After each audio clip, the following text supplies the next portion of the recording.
नमस्कार। स्वागत है आपका न्यूज नशा में।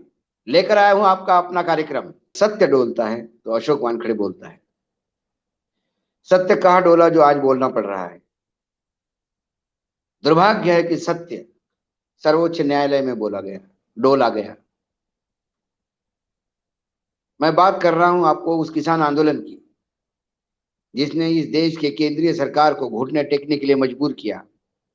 700 किसान शहीद हुए और 3 किसान कानून वापस लेने पड़े। लेकिन उसी आंदोलन के दौरान केंद्रीय गृह राज्य मंत्री श्री अजय मिश्रा जी, जिन्हें टेनी के नाम से जाना जाता है, टेनी महाराज के नाम से, उन्होंने धमकी दी थी अपने भाषण में कि मैं आपको रास्ते पे निपटा दूंगा। आप मुझे जानते नहीं, मेरा इतिहास देखिए, मैं नेता हूं ये मत देखिए। उनका इतिहास बाहुबली का रहा है, ऐसे उनके लोग कहते हैं। ये बात अलग है कि वो बहुत ही छोटे लेवल के ऑपरेटर थे। नेपाल से आना जाना था, इधर का माल उधर, उधर का माल इधर, ऐसा पुराने पुलिस अधिकारी बताते हैं। लेकिन उनके इस वक्तव्य को कि मैं रास्ते पे निपटा दूंगा, उनके बेटे ने, आशीष मिश्रा ने, पूर्ण रूप से धरती पे उतार दिया। किसान टेनी महाराज का अपोज कर रहे थे, विरोध कर रहे थे, रास्ते पे खड़े थे। उनके पुत्र टेनी महाराज के, आशीष मिश्रा, वो एक थार जीप जो है, थार ब्रांड वाली, उसमें बैठ के किसानों को रोनते हुए चले गए। उसमें 6-7 किसान मारे गए, एक पत्रकार मारा गया। उसके बाद उग्र भीड़ ने उस जीप को पलटा, वहां कुछ लोगों को मारा, बीजेपी के 1-2 कार्यकर्ता मारे गए। बड़ा कांड हो गया। आशीष मिश्रा फरार हुए। जब मंत्री के घर पे उनके वारंट, गिरफ्तारी वारंट की चीजें चस्पा गई, फिर जाके उन्हें कोर्ट में जमा किया गया और वो वर्तमान में जेल में है। अक्टूबर 2021 में ये कांड हुआ था। उसके बाद केस दर्ज हुआ, चार्जशीट दर्ज हुई, सारी बातें हुई और आशीष मिश्रा जी जमानत मांगने के लिए लोअर कोर्ट से हाई कोर्ट होते हुए सर्वोच्च न्यायालय पहुंचे। सर्वोच्च न्यायालय ने उन्हें दिसंबर 22 को ट्रायल कोर्ट को पूछा कि ये मुकदमा निपटाने में आपको कितना समय लगेगा। अक्टूबर 2021 में यह हत्याकांड हुआ। ट्रायल कोर्ट ने 2023 जनवरी में सर्वोच्च न्यायालय को रिपोर्ट देकर यह कहा कि हमें इस मुकदमे को निपटने के लिए 5 साल लगेंगे। मतलब यदि सही बात सारी बातें ठीक ठाक चली तो 2021 में जिन लोगों की हत्या हुई उन्हें ट्रायल कोर्ट में न्याय की उम्मीद 2026-2027 में है। उसके बाद जो भी पीड़ित होगा, जिसको सजा होगी या छूट जाएगी, तो किसान जाएंगे हाई कोर्ट, हाई कोर्ट से सुप्रीम कोर्ट, और ये मामला न जाने कितने साल चलता रहेगा, सालों चलता रहेगा। और फिर न्याय पाने वाले भी थक जाएंगे और जो क्रिमिनल है वो इसी का फायदा होते हुए जमानत पे बाहर एक शहरी जीवन जीते रहेंगे, राजनीति करते रहेंगे, अपनी दुकान चलाते रहेंगे। और फिर हम कहते हैं कि इस देश में संविधान का, कानून का राज चलता है। न्यायमूर्ति, मुख्य न्यायाधीश जो है, वो बार बार इस बात को रेखांकित करते आए हैं कि मुकदमे बहुत ज्यादा पेंडिंग है, मुकदमों का आंकड़ा कम करना है। बीच में उन्होंने कहा जमानत जैसी चीजों के लिए क्यों बार बार लोगों को सुप्रीम कोर्ट आना पड़ता है, लोअर कोर्ट तक क्यों नहीं डिसीजन लिए जाते। लेकिन ये बातें सर्वोच्च न्यायालय के मुख्य न्यायाधीश को, न्यायपालिका के भी लोग कितने सीरियसली लेते हैं ये भगवान को पता है। आज का जो आंकड़ा है अभी तक का, हमारे देश में कनिष्ठ न्यायालयों में 4 करोड़ 34 लाख मुकदमे पेंडिंग है। 25 उच्च न्यायालयों में 60 लाख मुकदमे पेंडिंग है। जब हमने ये ढूंढने का प्रयास किया कि सबसे पुराना मुकदमा कौन सा है,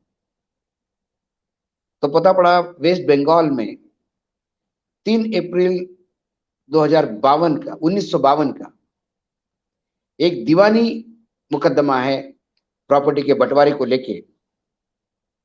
पिछले 70 साल से मुकदमा चल रहा है, उस पर निर्णय अभी तक नहीं हुआ। क्रिमिनल मुकदमे यदि देखा जाए तो महाराष्ट्र के कोकण का जो एरिया है, वहां के रायगढ़ का एक केस है 66 साल पुराना। 18 मई 1953 को अम्लीय पदार्थ यानी दारू रखने का एक मुकदमा दाखिल हुआ 18 मई 1953 को। उसका अगला हियरिंग जो है 4 फरवरी 2023 को आया है। पिछले 66 सालों से ये मुकदमा चल ही रहा है। आश्चर्य की बात है, सर्वोच्च न्यायालय के हमारे जितने भी न्यायाधीश हैं, इनकी उम्र देखा जाए तो इनमें से एक भी न्यायाधीश ऐसे नहीं थे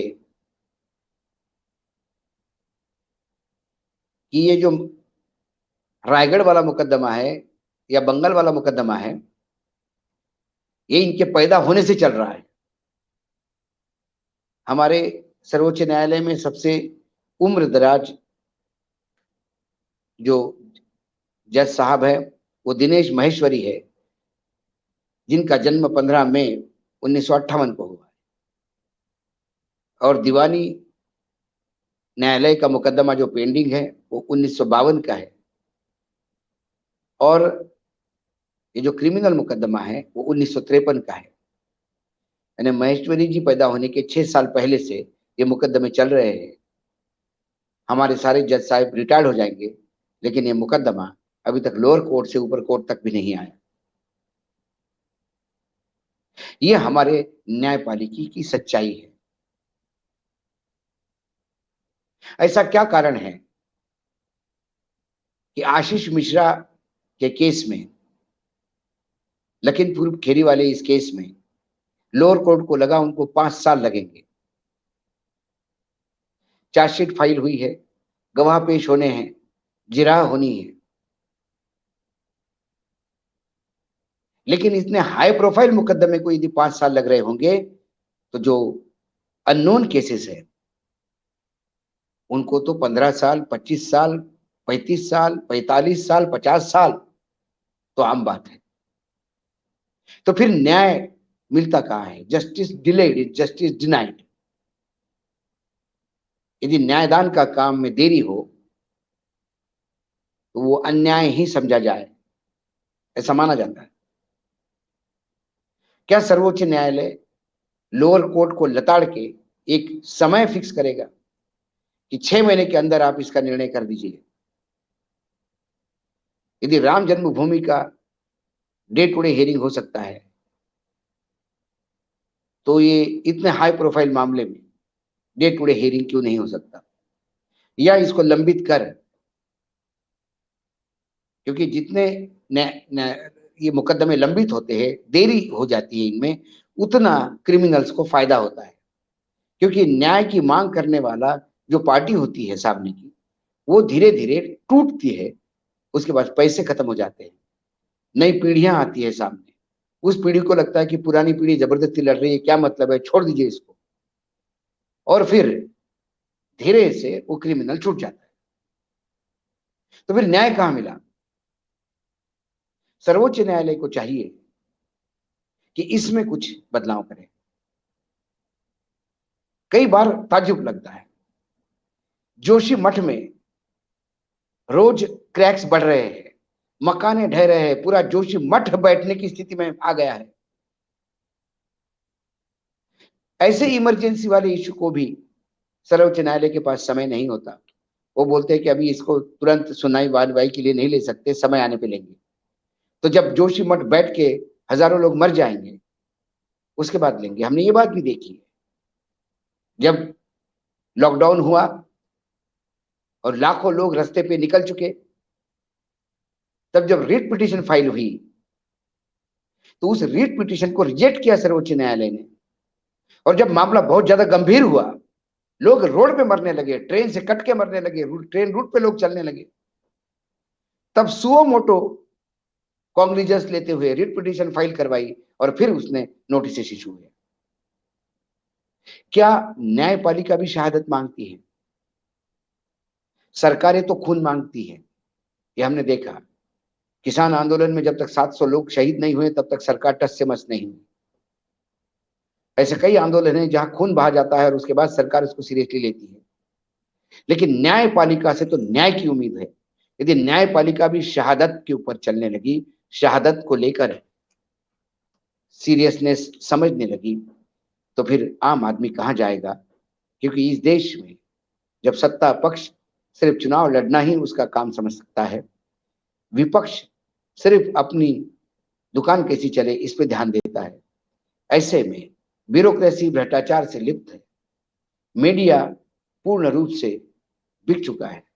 ऐसे में आम आदमी की यदि पूर्ण रूप से निष्ठा कहाँ है, एक आशा कहाँ है, वो है न्यायपालिका में, कि कम से कम न्यायपालिका ऐसी माँ बाप है कि जो हमारे लिए कुछ सोचेगी, आम आदमी का सोचेगी। लेकिन जब न्यायपालिका भी कई जगह गलतियां करने लगती है, तो फिर लगता है कि देश क्या भगवान भरोसे ही होगा। आज इतना ही, फिर आऊंगा कल किसी विषय के साथ। तब तक के लिए नमस्कार, देखते रहिएगा न्यूज़ नशा। और आप हमसे जुड़े रहने के लिए सब्सक्राइब करें YouTube पर, फॉलो करें Twitter पर और लाइक करें Facebook पर। और ज्यादा जानकारी के लिए आपको टाइप करना होगा सिर्फ न्यूज़ नशा।